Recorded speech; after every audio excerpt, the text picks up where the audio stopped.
All right, so here is our ad lib Facebook Live because Facebook Live didn't work. I assume my internet connection was too slow because there's more people on right now. Anyway, today we're going to talk about exercise under recovery.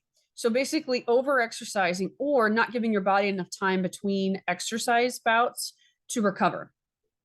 So exercise is huge for the gut in that it really helps us to detoxify extra toxins, which are inflammatory and tear up our gut lining. But also, it has so many benefits. It also helps to increase our body's testosterone, which we all have and need. And that also helps to have a stronger gut barrier so that we have less food sensitivities, better food absorption, right? That's the whole point to this total gut reset, is to help get rid of some of the inflammation and to help that gut lining to be healthy. Because when it's healthy, the immune system is healthy, both in the gut and everywhere. And that is huge right now. 80% of your immune system is in the gut. But also, the healthier lining you have, the more absorption you're going to have of nutrients for your cells to produce energy, for your body to work in harmony, for your organ systems to work correctly, right? Your heart, your hormones, your ovaries, all of it. They need certain nutrients, even your liver, right? Especially your liver. So that's the whole point of this, is to reset that gut through a more ideal diet of whole foods, rest, exercise, stress reduction, and then some supplementation. Okay. So today we're going to continue our topic on exercise. Exercise has many benefits for the gut, but if we're overdoing it, it actually is causing the body to go into a fight or flight response, which is your stress response. When this happens, our body increases cortisol and causes a chain reaction of things to happen where we end up having leaky gut. Sometimes it's for a short time, and sometimes it might be for a longer time, depending on your body's ability to reclose those channels in between your cells in that barrier. Okay. So just know that it's different for different people. It's also different based on how hard you exercise. Modern thinking thinks, okay, I'm going to eat like keto. I'm going to go really low or no carb, and then I'm just going to kill myself with exercise. But you have to listen to your body. There is no perfect diet for anyone. And in fact, as we heal, our nutritional needs are going to change, as well as throughout the month, we're going to have different nutritional needs every single day. You will have different nutritional needs. That's overwhelming, but if you just have to learn to listen to your body. There's going to be days you don't need as many carbs. There's going to be days you need more complex carbs.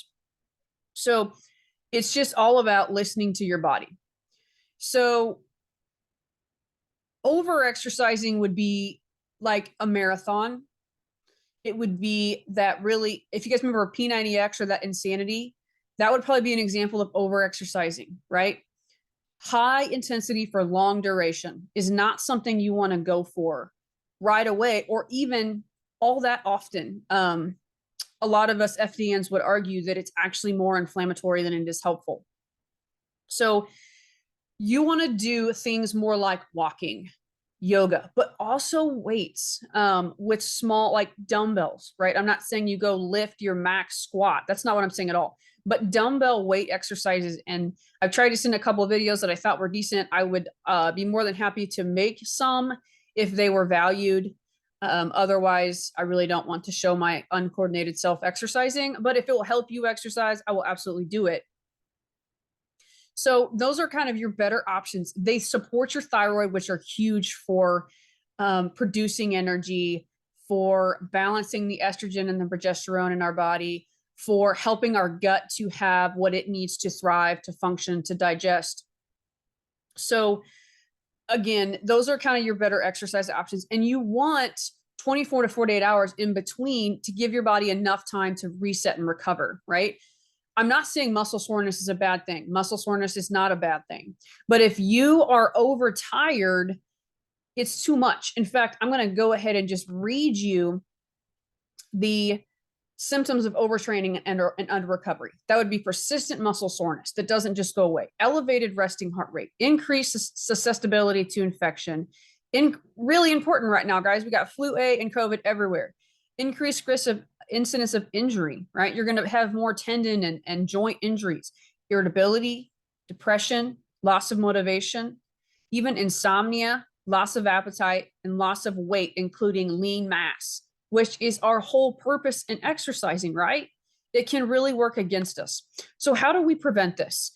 One, listen to your body as far as how much and how often. Two, get in your recovery, which is your nutrition, right?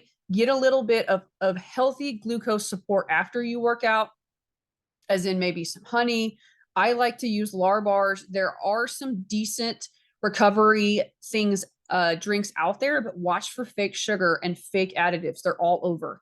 So keep that in mind.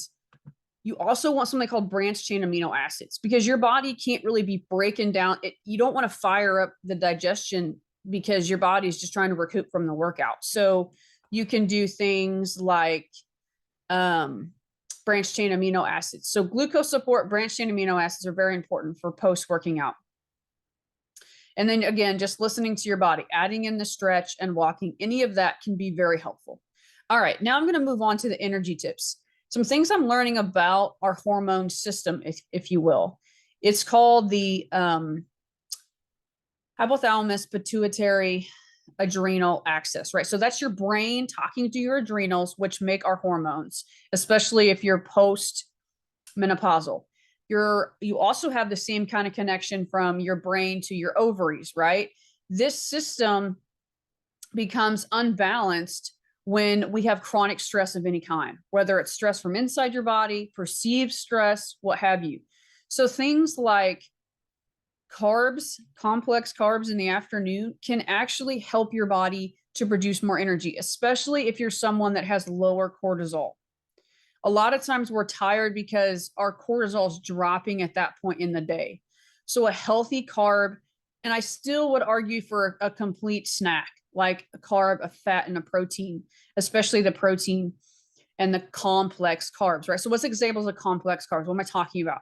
I'm talking about your carrots, your squashes, your like fibrous, like apple pear, paired with like a protein and a fat, like some peanut butter, almond butter, sun butter.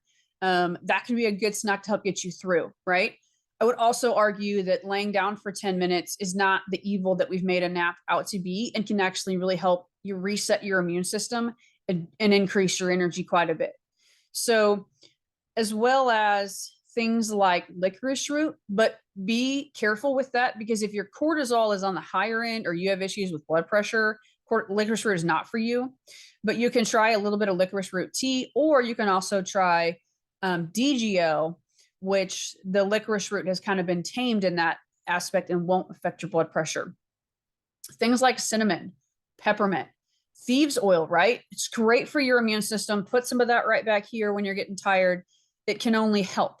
But also consider how much caffeine you're consuming because the caffeine is actually, again, also inducing a stress response in your body, affecting your body's ability to adapt to stress and decreasing our energy level. It's actually working against us and it's throwing off our circadian rhythm because then we're having a hard time winding down at night and going to sleep.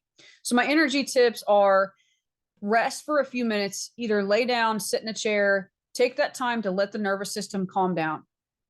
Think about natural things like cinnamon, peppermint, even maybe a little bit of green tea, but do it before 2 p.m. And then also don't forget your sodium and your potassium. I recommend Himalayan salt or red sea salt, Red's sea salt. That's a brand because those have minerals in them and can help to support our body's natural ability to make energy. So don't forget your nutrition too, because if at lunch you're eating a super high refined carb meal, these tips are not going to help. You're still going to have that huge drop in energy as your metabolism drops off, right? That's your fire going out. So I hope this was helpful. I appreciate you listening. And I need to know how you're doing. What are you struggling with? What can I do to help you on this program, this gut reset group, to help you down the road? I know the holidays are here and there is refined carbs all around us. But the more of that we eat, the more tired we're going to feel. But at the same time, food is medicine, but it's not evil either. So let's not let anxiety run away with what we're eating, and let's enjoy the people that we're around this Christmas. And maybe think about taking a look at the holiday guide that I sent you and finding some healthy swaps, some healthy recipes, so that you're taking some to that party that you can have and that you can enjoy as well. All right. Merry Christmas. Let me know how I can help you. Thank you so much.